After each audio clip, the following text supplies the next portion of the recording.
Hello everyone, स्वागत है आप सभी लोगों का आज एक न्यू टॉपिक के साथ। और आज जिसके बारे में हम बात करने जा रहे हैं वो है ऊंचाई प्राणायाम। बहुत ज्यादा कमेंट मुझे आ रहे थे और वाकई मैंने ऊंचाई प्राणायाम लगभग सारे प्राणायाम के बारे में चर्चा की हुई है और प्राणायाम की एक अलग से प्लेलिस्ट मेरे चैनल पे बनी हुई है, आप जाके वहां पे देख सकते हैं। कल एक कमेंट और था कि अनुलोम विलोम और कपालभाति के ऊपर आप वीडियो बना दीजिए। बहुत ही डिटेल्ड वीडियो मैंने कपालभाति और अनुलोम विलोम के ऊपर भी बनाई हुई है। आप जाके प्राणायाम ओनली करके एक प्लेलिस्ट बनी हुई है, उस पर जाके आप देख सकते हैं। तो चलिए जानते हैं हमारा ऊंचाई प्राणायाम के क्या क्या लाभ है और इसके क्या क्या लिमिट्स है और कैसे इसको किया जा सकता है। तो सबसे पहले हम लाभ की बात करते हैं।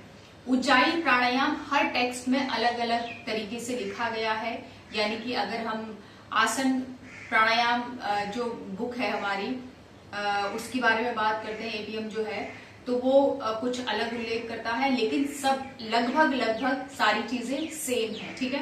वैसे ही अगर हम हठ प्रदीपिका की बात करें तो उसमें इसको अलग तरीके से उल्लेख किया गया है, विधि कैसे करना है, और घिरण संहिता में कुछ अलग तरीके से लिखा गया है। और भी जो योग पे आधारित जो बुक्स होंगी, जो मैंने तो नहीं पढ़ी है, लेकिन अगर उनमें भी कुछ अलग तरीके से विधि अलग हो सकती है, लेकिन लाभ सबके लगभग सेम है। तो सबसे पहले हम लाभ के बारे में जानते हैं।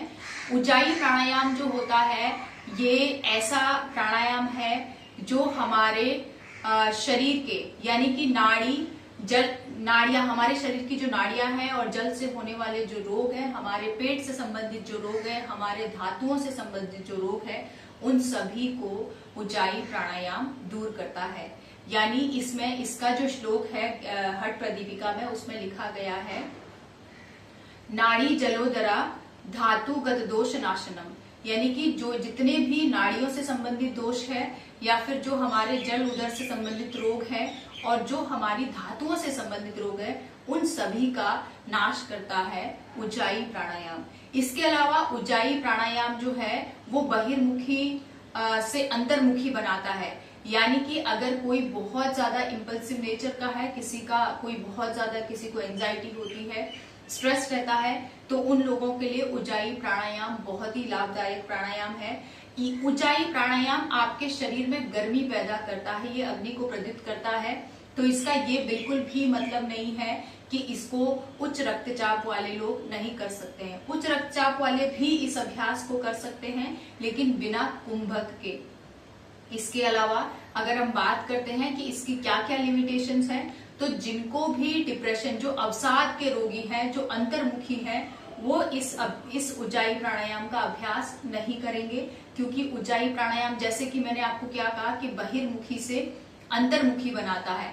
तो ये आपको, और अगर डिप्रेशन का जो व्यक्ति डिप्रेशन से जूझ रहा है, अगर वो इसका अभ्यास करेगा तो वो और अंतर्मुखी हो जाएगा।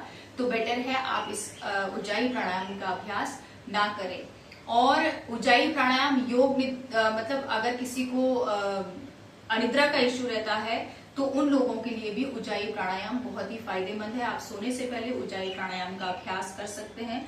ऊंचाई प्राणायाम आपके शरीर में शिथिलता लाता है, आपके मानसिक लेवल पे जो आपकी जद्दोजहद चल रही होती है उसमें शांति लाता है और आपको शांत रखता है। तो ये सारे ऊंचाई प्राणायाम के लाभ और सीमाएं थी। सीमाएं आपको समझ में आ गई होगी कि जिनको डिप्रेशन की समस्या होती है, जो लोग अंतर्मुखी हैं ऑलरेडी, वो इसका अभ्यास नहीं करेंगे। इसके अलावा ऊंचाई प्राणायाम प्रत्याहार की स्थिति पैदा करता है। तो ऊंचाई प्राणायाम को अगर आप मेडिटेशन से पहले भी करते हैं तो उसके लिए भी ये अच्छा अभ्यास है। तो आप देख रहे होंगे कि भ्रामरी प्राणायाम और ऊंचाई प्राणायाम दो ऐसे प्राणायाम है जो डिप्रेशन से लोग जूझ रहे हैं उनको अवॉइड करना चाहिए, क्योंकि ये ऐसे प्राणायाम है जो प्रत्याहार की स्थिति पैदा करते हैं। ठीक है, इसीलिए आपको इससे अवॉइड करना चाहिए। जो लोग डिप्रेशन के व्यक्ति देख रहे हैं, आप लोगों के लिए ये अभ्यास नहीं है। उच्च रक्तचाप वाले इसका अभ्यास जरूर कर सकते हैं, क्योंकि ये अगर आप बिना कुंभक के करते हैं तो उच्च रक्तचाप वालों के लिए भी ये अच्छा अभ्यास रहता है। ठीक है, हृदय रोगियों के लिए भी अच्छा अभ्यास है।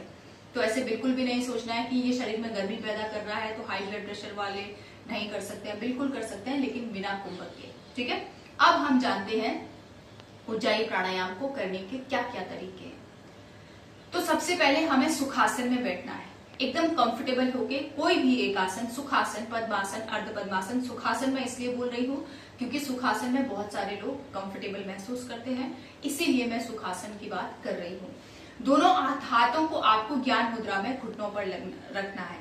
यहाँ पर मैं आपको कुंभक के साथ बताऊंगी, लेकिन जिनका ब्लड प्रेशर हाई रहता है, जो हार्ट से संबंधित समस्या से जूझ रहे हैं, वो लोग कुंभक का अभ्यास नहीं करेंगे। बाकी सभी लोग कुंभक का अभ्यास करेंगे। तो यहाँ पर मैं कुंभक के अभ्यास के साथ आपको उज्जाई प्राणायाम करके दिखाऊंगी, ठीक है। अब होता क्या है, दोनों हाथों को ज्ञान मुद्रा में रखना है, कमर गर्दन को सीधा रखना है। सारे ही प्राणायाम में हमें अपने स्पाइन को स्ट्रेट रखने की कोशिश करनी है। अगर आप ऐसे नहीं बैठ पाते हैं स्ट्रेट, तो आप वॉल का सहारा ले सकते हैं, आप चेयर में बैठ के कर सकते हैं। मतलब उज्जाई प्राणायाम तो ऐसा है कि आप लेट के भी कर सकते हैं। मैं कई बार बोलती हूँ कि किसी भी प्राणायाम को लेट के नहीं करना है, लेकिन उज्जाई प्राणायाम एकमात्र ऐसा प्राणायाम है जिसको आप लेट के, उठ के, बैठ के किसी भी स्थिति में कर सकते हैं, ठीक है। तो दोनों हाथों को ज्ञान मुद्रा में, आंखें कोमलता से बंद। अब हमें क्या करना है, उज्जाई प्राणायाम में सांस लेने की जो प्रक्रिया है, हालांकि घेरन संहिता में तो सांस छोड़ने की भी प्रक्रिया का उल्लेख किया गया है कि किस प्रकार से करना है, बट अगर मैं बाकी टेक्स्ट के हिसाब से देखूं तो मेन फोकस है जब आप पूरक कर रहे हैं। पूरक मीन्स जब आप सांस ले रहे हैं, सॉरी, रेचक मीन्स सांस छोड़ना, पूरक मीन्स सांस लेना। तो पूरक का अभ्यास हमें कैसे करना है, नाक को बंद करना है, आपको अपने थ्रोट को कॉन्ट्रैक्ट करना है, कंठ की मांसपेशियों को थोड़ा सा कॉन्ट्रैक्ट करना है, ठीक है। और जब आप कंठ की मांसपेशियों को कॉन्ट्रैक्ट करेंगे, तब आपको नाक से, कंठ से और हृदय से सांस खींचनी है अंदर की तरफ, ठीक है।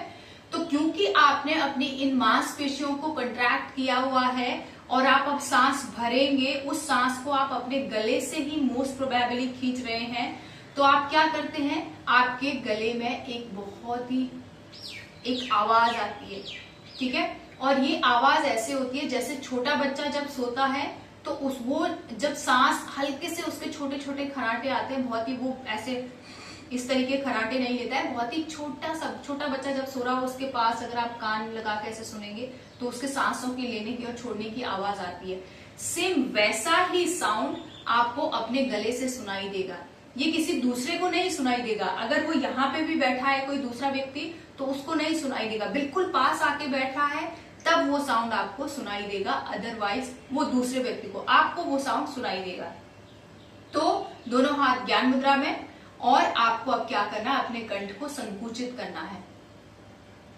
अब आपको गले से सांस खींचनी है, और जब आप सांस खींचोगे ना तो आपके गले में ठंडक सी महसूस होगी। इसीलिए ये कंठ के रोग को भी दूर करता है। कंठ में किसी को अगर किसी प्रकार के रोग होते हैं उसको भी दूर करता है, यानी कि ये थायराइड ग्लैंड को भी एक्टिवेट करता है। तो कैसे करनी है,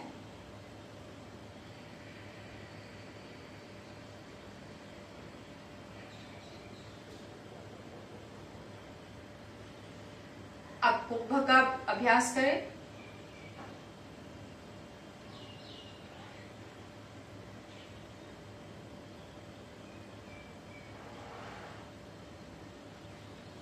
धीरे से वापस, और लेफ्ट नोस्ट्रिल से सांस छोड़नी है।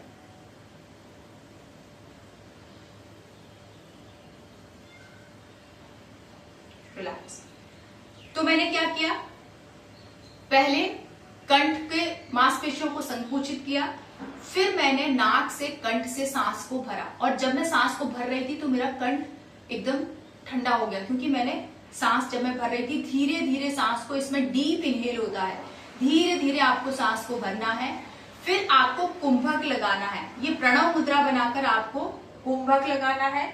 इस तरीके से अंतरक कुंभक होगा और जलंधर बंद। अंतरक कुंभक मीन्स सांस को आपने अंदर ही रोक के रखा हुआ है, अब आपने जलंधर बंद लगा दिया इस तरीके से, ठीक है। सांस को अंदर ही रोका, थोड़ी देर, जितनी देर आप रोक सकते हैं उतनी देर रोकिए, फिर वापस आएंगे और लेफ्ट नोस्ट्रिल से, ध्यान रखना है, बाईं नासिका से आपको सांस को धीरे धीरे छोड़ना है, एकदम से नहीं छोड़ना है, बिल्कुल स्लो छोड़ना है, ठीक है।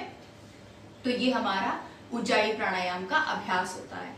कितने रेपिटेशन करने हैं, इनिशियली जब आप बिगिनर हैं तो आप इसके 5 से 7 राउंड कीजिए, फिर जैसे जैसे आप आप प्रैक्टिशनर बनते जाते हैं, आप रोज प्रैक्टिस करते हैं इसकी, तो आप हर एक हफ्ते के बाद एक एक राउंड इसका बढ़ाते जाइए। बहुत ही सुंदर अभ्यास है। आपके शरीर के फैट को भी, अगर एक्स्ट्रा फैट आपके बॉडी में कहीं है तो उसको भी ये खत्म करता है। तो उज्जाई प्राणायाम बहुत सुंदर अभ्यास है, लेकिन लोगों को ऐसे लगता है कि पता नहीं उज्जाई प्राणायाम में क्या ही हवा बनाई हुई है लोगों ने। स्पेशली ये जो सांस हम लेते हैं, सबको ये लगता है कि उज्जाई प्राणायाम कैसे करते होंगे, उज्जाई प्राणायाम कैसे करते होंगे।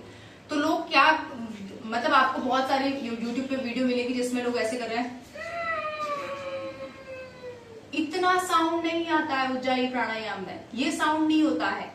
आप ये कैसे आ जाएगा, आपको सिर्फ अपने कंठ को कंट्रैक्ट करना है और धीरे धीरे नॉस्ट्रिल से आपको सांस भरनी है। दूसरे को तो छोड़ो, आपको ही वो साउंड सुनाई देगा, इतना कम वो साउंड होता है। इसीलिए आपको जब मैंने किया तो आपको नहीं सुनाई दिया होगा। आपको बिल्कुल आंखें बंद करके ज्ञान मुद्रा में हाथों को रखना है, नेक मसल्स को कंट्रैक्ट करना है।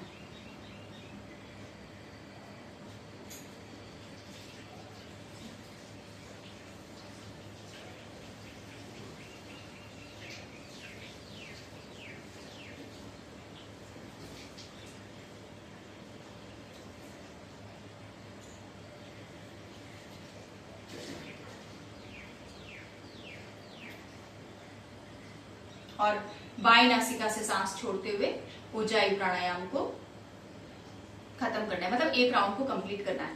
जब आप उज्जाई प्राणायाम करते हैं ना, तो आपके कंठ के साथ साथ आपका उदर वाला एरिया भी संकुचित होता है। आप प्रैक्टिकली जब इसे करोगे तो आपको फील होगा। इसका क्या मतलब है, इसका मतलब है फिर कि हम सांसें भर रहे हैं, वो जब पेट भी हमारा संकुचित हो जा रहा है तो वो ब्रीदिंग कहाँ पेट में कम पहुंच रही है, बल्कि उसका मोस्टली जो एरिया है वो कहाँ भर रहा है, हमारे लंग्स वाले, हमारे छाती वाले प्रदेश में। ठीक है, तो इस बात का ध्यान रखना है। आई होप आप लोगों को मैं समझाने में सफल हो पाई होंगी, आपको समझ आया होगा कि उज्जाई प्राणायाम कैसे करना है। तो जिन लोगों को उज्जाई प्राणायाम की वीडियो चाहिए थी, आप लोगों की जो रिक्वायरमेंट थी वो मैंने कोशिश की है पूरी करने की। अगर आप चैनल पर नए हैं तो प्लीज चैनल को सब्सक्राइब कर दीजिएगा। वीडियो अगर आपको पसंद आई है तो वीडियो को लाइक जरूर कर दीजिएगा। और अगर आप और भी नई नई वीडियोस जानना चाहते हैं तो कमेंट बॉक्स में जरूर लिखें कि आप नेक्स्ट किस चीज के बारे में चाहते हैं, और बेल आइकन का बटन जरूर दबा दीजिए।